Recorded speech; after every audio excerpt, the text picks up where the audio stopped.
Lundi 8 octobre 2018, la convention du programme de redynamisation des centres-villes Action Cœur de Ville a été signée par la ville des Mureaux. Le projet de cette nature. Donc aujourd'hui, je vous propose de vous dire aussi, et ça ira dans la continuité des propos du maire, que premièrement, ce que j'attends de l'État, c'est qu'il ne nous déçoive pas. Ça, c'est bien un challenge. Pourquoi je dis ça? Parce que le maire vient de le rappeler, il y a des enjeux qui sont considérables pour chacune de nous. Et qu'il faut inscrire des projets de cette nature dans la vie. Et il ne faut surtout pas, au moment où on aura lancé un certain nombre d'études de projets et qu'on sera dans une phase opérationnelle, on n'ait pas l'opportunité d'avoir un ensemble de financements qui seront nécessaires. Et là encore, si on parle de financement, c'est que nous sommes dans une période où ce n'est pas simplement une demande qu'on adresse à l'État de nous financer un certain nombre de choses, mais c'est de dire, comme pour les entreprises, qu'on a besoin de visibilité et surtout on a besoin d'avoir un cap et de ne pas changer d'orientation. Donc, quand on regarde la texture de notre ville, le fait qu'il y ait le fait de réfléchir à ce que sera une gare qu'on bâtit au moins dans 50 ans, beaucoup d'entre nous ne seront plus là dans 50 ans, à moins qu'il y ait des choses qui nous ramènent, peut-être que ça changera, on ne sait pas, mais quand même c'est important de bien voir ce projet dans lequel il s'insère aussi dans Grand Paris Seine-et-Oise, par rapport aux lignes, la ligne depuis Mantes jusqu'à Poissy, comment il s'insère aussi par rapport à l'ensemble de toutes les gares, et nous n'avons pas tous le même projet selon l'endroit où nous sommes. C'est vrai, quand vous regardez, j'ai rien contre mes amis d'Aubergenville, j'ai rien contre mes amis de Verneuil, c'est peut-être pas, heureusement d'ailleurs, pas encore, malgré qu'il y a la forêt de Sherwood entre les deux.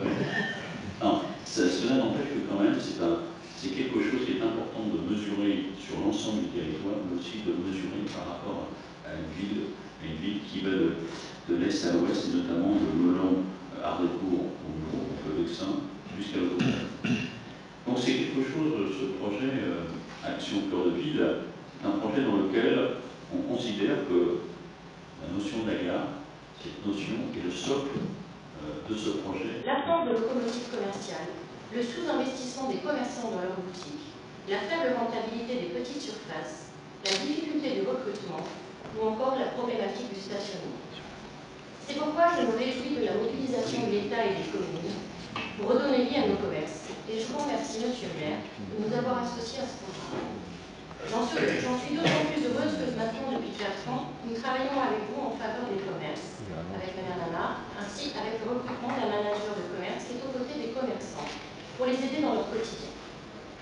C'est donc avec grand plaisir que nous poursuivrons avec vous de nouvelles actions concrètes pour revitaliser vos commerces, et en particulier en matière de digitalisation. Je vous parle de digitalisation parce qu'aujourd'hui, un commerce physique de proximité ne peut pas se passer à côté de la révolution numérique et qu'il doit développer une proximité digitale où il va disparaître. Très bien, je suis donc avec les sous-préfets. Donc les grandes lignes de ces conventions sont connues. C'est revitaliser le centre-ville des Mureaux, des Poissy et des Mantes-la-Jolie. Très bien. Et vous pensez que cela vous permettra d'avoir une dynamique territoriale, j'imagine, monsieur le préfet? Oui, tout à fait. Ces conventions sont prévues pour redonner un rôle de moteur dans un bassin de population et de créer une dynamique commerciale et artisanale avec un rayonnement sur un bassin de population. Donc trois villes sont concernées dans l'arrondissement, Mantes-la-Jolie et Limay, qui font l'objet d'une convention unique, et puis les Mureaux. Voilà, ce sont des villes moyennes qui ont été choisies à travers 222 qui ont été sélectionnées et 7 Sur l'ensemble de la France. Hein, sur l'ensemble de la France, 222 villes, 7 dans les Yvelines et 3 dans cet arrondissement. D'accord. Alors je pose la question pour les autres petites communes qui n'ont pas eu la chance de proposer un projet ou d'être sélectionnées. Comment va-t-il faire avec des centres-villes qui souffrent aujourd'hui, le cas des Triel, le cas de Vernouillet, le cas des Bonnes, le cas des autres villes que je ne pourrais pas vous citer tous, évidemment. Que fait-on pour ces petites communes? Il y a des actions, bien entendu, qui peuvent être conduites, mais pas dans ce cadre conventionné avec l'État et d'autres partenaires, comme vous l'avez vu ce matin. Mais ce travail-là peut être fait d'une manière partenariale également entre la commune, la communauté urbaine, le département, mais pas sous l'angle de cette convention. Donc il faut rechercher des autres voies et moyens. Tout à fait, et avec les chambres consulaires bien entendu, mais de manière classique et pas dans un cadre conventionnel tel que celui qui a été signé ce matin. D'accord. Une dernière question, je vous laisse, merci d'accorder ce temps-là, précieux pour vous. On dit souvent que la mort des centres-villes était causée par les centres commerciaux. Or, ici, aujourd'hui, dans notre territoire, on va bientôt voir l'installation d'un grand centre commercial à Bouchelet.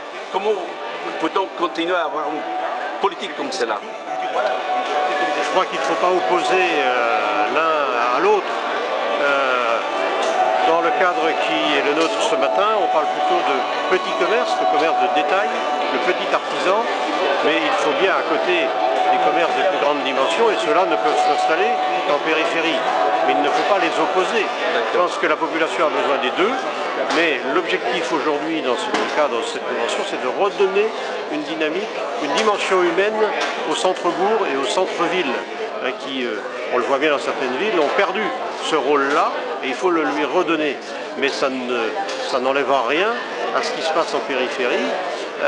En s'appuyant sur EOL qui arrive évidemment. Exactement, et vous parlez de Buchelet, là il ne s'agit pas d'une grande surface, mais d'une addition de commerce dans le cadre d'une organisation bien précise, et ce n'est pas un hypermarché, mais je crois que c'est 70 ou 80 commerces qui vont se déployer dans une zone définie, organisée, etc.